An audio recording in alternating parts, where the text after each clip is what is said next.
I'm 42, single, and have been working for 10 years. I've saved 600,000 yuan and live off the interest. I don't plan to exhaust myself for a woman, and I believe staying unmarried is the biggest trend for the next decade. I'm committed to staying single for life. By not marrying, I'm financially free. I avoid all the major expenses: house, car, wedding gifts, family connections, all of which are high cost without benefiting us men directly. As long as I don't get stuck with car loans, house loans, or the pressure to pass on the family line, my 4,000 yuan monthly salary is more than enough for me. If you get married, you're committing to a life of hard work and debt. My life? Free and easy. Once you marry, you fall into a debt trap you can never escape. Brothers, I'm telling you, choosing not to marry is your biggest blessing and key to happiness. I spend less than 50 yuan a day, and I'm the wealthiest guy in the village when it comes to cash on hand. Staying single means I don't need to try to win over women or lose my head. I am 60 years old, born and raised in Beijing, and I have been running my air conditioning business for many years. My company was registered in 1998, and I have been steady in this industry ever since. Despite having my own business and financial foundation, I have remained unmarried all these years. This is because I have my own unique views on marriage and some personal experiences. Firstly, I own an apartment in Beijing, located in a prime area within the Second Ring Road. It is very convenient for transportation, with all the necessary living facilities nearby.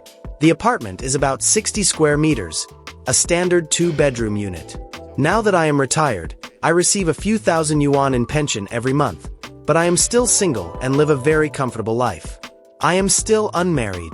Actually, not getting married does not mean my life is incomplete. It's just that my understanding of marriage is different. Many people often ask me whether I've missed out on many opportunities, wondering why I didn't choose to get married. I don't see it as a missed opportunity. Yes, I might have encountered some good women, but sometimes we can't choose the other person's true values. Some women might find me suitable, but I might not feel the same way. If someone is unwilling to give in a relationship, only wanting to take advantage, then I'd rather not be in such a relationship. Some women see my success and think I can't support them, but what I value in marriage is mutual respect and support, not just economic dependency. Looking back, I have had relationships with a few women, but none of them lasted. There were many complex reasons, one of the biggest being the involvement of economic and material factors. For example, some women from outside Beijing come here hoping to solve housing and household registration issues through marriage. Some even come from large families, hoping to change their situation or even that of their family through marriage.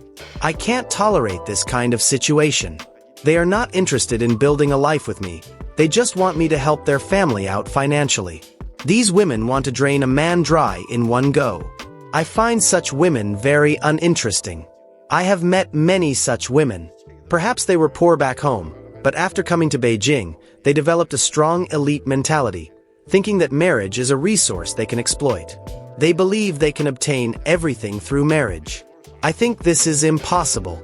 You haven't contributed anything, so why should I support you? Although you may be pretty, men aren't fools. I've met many women who, just by having a meal with me, would ask for anything, almost like they've lost their minds. I feel like these women are completely unrealistic. They're not here for a relationship. They're here to rob me. For me, the most important aspect of marriage is not dependence, but joint effort. In Beijing, resources are abundant, and success and wealth are not easily obtained through marriage. They must be earned through one's own effort.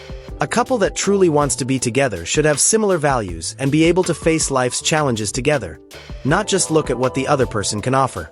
In summary, I would rather live alone than enter an unequal and unhealthy relationship just for the sake of marriage.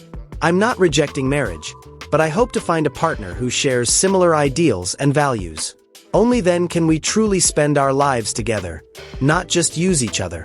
This is my understanding of marriage, and the reason why I haven't married. Hey man, more brothers, and back again, and just something a little lighter, but more serious. It's not black female fuckery for change. It's actually something that's a little different, because we're not really talking about women, we're talking about men in this particular video. Like, you just saw two Chinese men, older Chinese men in their 40s, that have gone what I call monk. And that is an extreme form of what we used to call MGTOW, men going their own way, back 11, 12 years ago. And there was 4 levels. Everybody knows what the 4 levels are for MGTOW, right? Which is awareness, which is purple pill, or what they call purple pill, which is dating, but no cohabitation, where you're dating one woman, or a serial monogamy, where you're dating one woman, but you're not going to have any kids, and you're not going to move in, and you're not going to go through any sanctioned marriage.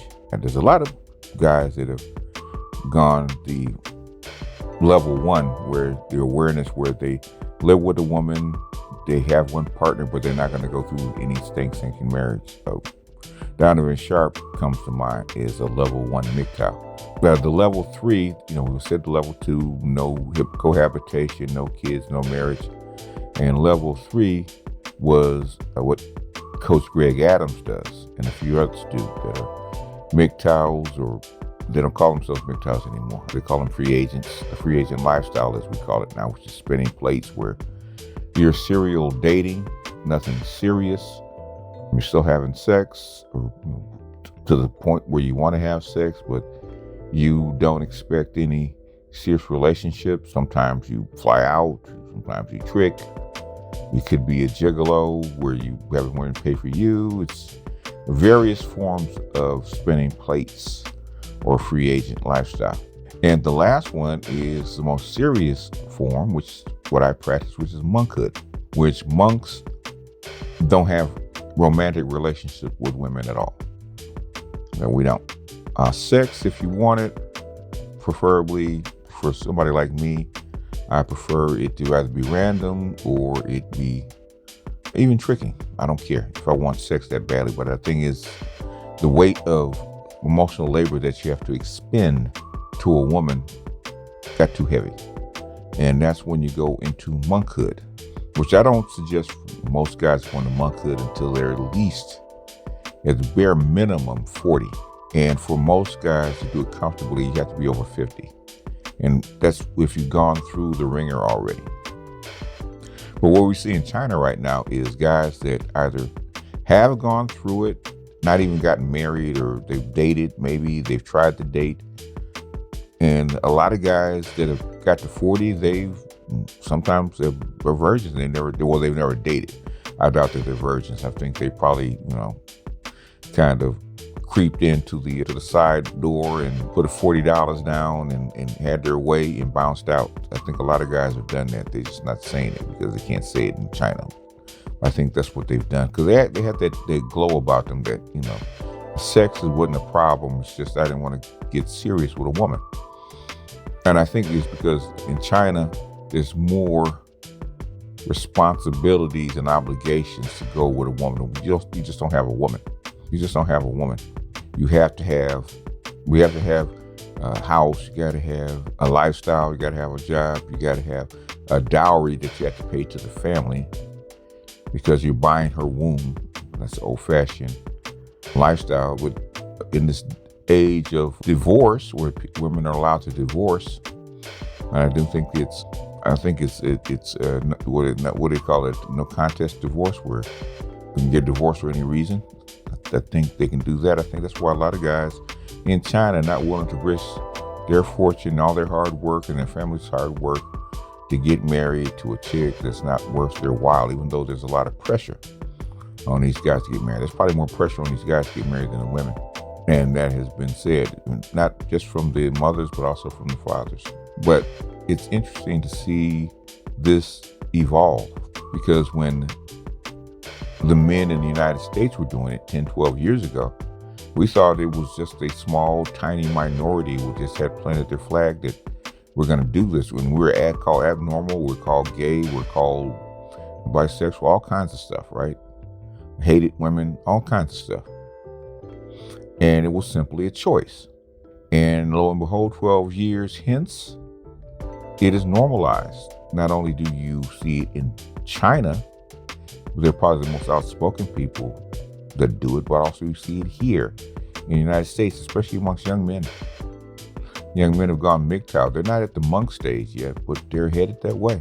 And I think that for the MGTOWs that doubted, that took all kind of grief and derision, 10, 12 years ago, because you were the first ones to plant the flag and say, here we are.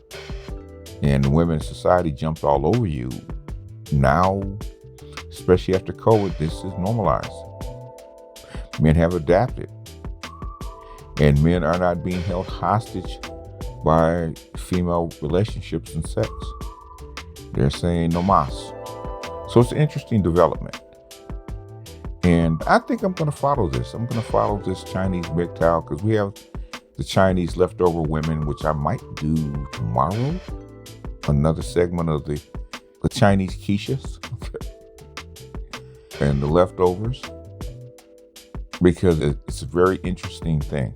It's very interesting because Chinese have a very pragmatic way of doing things, which in the liberal West, we don't quite do it the same way, even though the results are the same.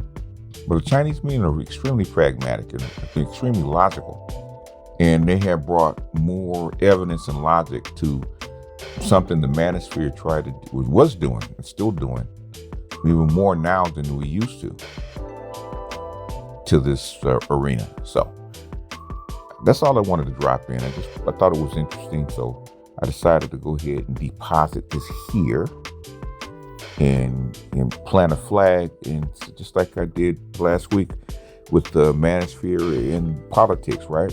We're here now. There's nothing to fight over. There's nothing to state. There's no claim to make. We're here now.